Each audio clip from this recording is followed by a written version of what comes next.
देवभूमि उत्तराखंड में देवों से जुड़ी पुरातन घटनाएं यहाँ के एक एक मंदिर के महत्व को बढ़ाती है। एक बार इस धरती पर आस्था और रहस्य का सफर शुरू होता है, जिसके साथ ही शुरू होता है अंतहीन जिज्ञासाओं का सफर। आस्था और रहस्य के इसी सफर में आज का पड़ाव है चमोली जिले के वाड़ गांव स्थित लाटू देव का मंदिर। इस मंदिर में नागराज अपनी अद्भुत मणि के साथ रहते हैं। सुराई के वृक्षों से घिरे इस रहस्यमयी मंदिर की सबसे बड़ी विशेषता यह है कि भक्त इस मंदिर के दर्शन नहीं कर सकते। यहाँ तक कि पुजारी भी अपनी आंखों में पट्टी बांध कर पूजा करते हैं, ताकि लाटू देव का महान रूप देखकर वह भय ना खाए। स्थानीय लोगों का मानना है कि मणि के तेज से इंसान अंधा भी हो सकता है। पुजारी आराधना के समय इस बात का विशेष ध्यान रखते हैं कि पुजारी के मुंह की गंध देवता तक ना पहुंचे।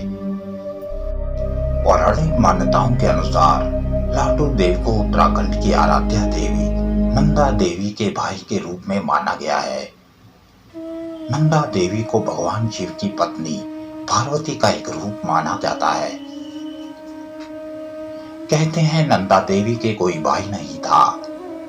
एक बार की बात है, कैलाश में मां नंदा देवी सोच रही थी कि काश उसका कोई भाई होता तो वह भी उसके लिए मायके से भेंट लाता, जिससे मायके की कुशल क्षेम का भी पता चलता।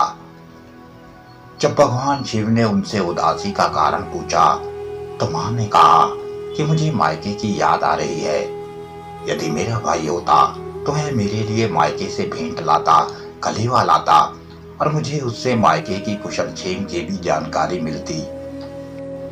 इस पर भगवान शिव ने कहा, कन्नौज के राजा का छोटा बेटा है जिसका नाम लाटू है, तुम उसे अपना धर्म भाई बना लो। इस पर महानंदा देवी बड़ी प्रसन्न हुई। उन्होंने महादेव से मायके जाने की इजाजत मांगी और साथ ही यह भी कहा कि वह वहां से कन्नौज भी जाएगी और लाटू को अपना भाई बनाकर साथ में लाएगी। फिर लाटू उन्हें ससुराल छोड़ने भी आएगा। महादेव ने मां नंदा को खुशी खुशी इजाजत दे दी। इस तरह नंदा देवी खुशी खुशी अपने मायके रियासू पहुंच गई और वहां से अपने पिता हेमंत व माता मैणावती से आज्ञा लेकर कन्नौज के लिए रवाना हो गई। कन्नौज की कुलदेवी मां दुर्गा यानी देवी पार्वती थी। नंदा देवी के वहां पहुंचने पर वह अत्यंत प्रसन्न हुई। कन्नौज की रानी का नाम मैणा ही था। उनके 2 पुत्र थे जिनका नाम था बाटू और लाटू। उनके कोई पुत्री नहीं थी। नंदा देवी को देखते ही उन्हें लगा जैसे उनकी पुत्री आ गई हो। आखिर मैणा ने नंदा के आने का कारण पूछा तो नंदा ने लाटू को भाई बनाने व अपने साथ कैलाश ले जाने की अनुमति मांगी। अकस्मात आए इस प्रस्ताव पर आखिरकार मैणा देवी ने सहमति दे दी और इस तरह नैना देवी अपने भाई लाटू के साथ खुशी खुशी अपने मायके आ गई। मायके में कुछ दिन बिताने के बाद ससुराल जाने का समय भी आ गया।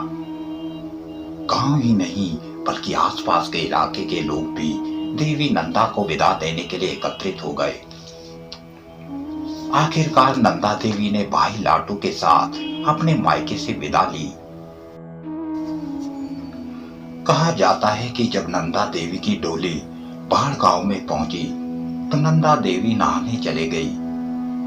साथ में आए लाटू को प्यास लगी तो एक वृद्ध व्यक्ति के घर चला गया। वहां पर उसने पानी मांगा। इस पर वृद्ध ने कहा कि पास ही में 2 गगरी रखी है, उनमें से एक में पानी है, उसको स्वयं पी लो। वास्तविकता ये थी कि उन 2 गगरियों में एक में पानी और एक में कच्ची मदिरा रखी थी। प्यास से व्याकुल लाटू ने पानी समझकर कच्ची मदिरा पी ली और कुछ ही देर में मदिरा ने अपना प्रभाव दिखाना शुरू कर दिया। नशे में चूर लाटू ने समस्त गांव में उत्पात मचा दिया। सारे गांव में कोहराम मच गया। मां नंदा देवी ने जब लाटू की करतूत को देखा तो क्रोध में उसे बांधकर कैद करने का आदेश दे दिया और यह भी कहा कि उसे हमेशा यहीं कैद करके रखा जाए। नशा उतरते ही लाटू को बहुत पछतावा हुआ। उसने नंदा देवी से क्षमा मांगी तथा उन्हें सारी घटना का वृतांत सुनाया। आखिरकार नंदा देवी को भी लाटू की गलती का कारण समझ आ गया। तब नंदा देवी ने लाटू देव से कहा कि वाड़ गांव में उसका मंदिर होगा और बैसाख महीने की पूर्णिमा को उसकी पूजा हुआ करेगी। साथ ही हर 12 साल में जब राज जात जाएगी तो लोग लाटू देव की भी पूजा करेंगे। और तभी से नंदा राजजात को वाड़ में पड़ने वाले 12वें पड़ाव में लाटू देव की पूजा की जाती है। कहते हैं लाटू देव वाड़ गांव से हेमकुंड तक अपनी बहन नंदा को भेजने के लिए भी जाते हैं और श्री लाटू देव की वर्ष में केवल एक बार पूजा की जाती है। इस मंदिर में विष्णु सहस्त्र नाम और भगवती चंडिका से पाठ का आयोजन होता है। लगभग 75 फुट की दूरी से इनके दर्शन भक्तों की हर मनोकामना को पूर्ण कर देते हैं। उत्तराखंड का यह पवित्र पड़ाव रहस्यों से भरा ही नहीं बल्कि भक्तों की अटल आस्था का केंद्र भी है। जय लाटू देव, जय नंदा देवी।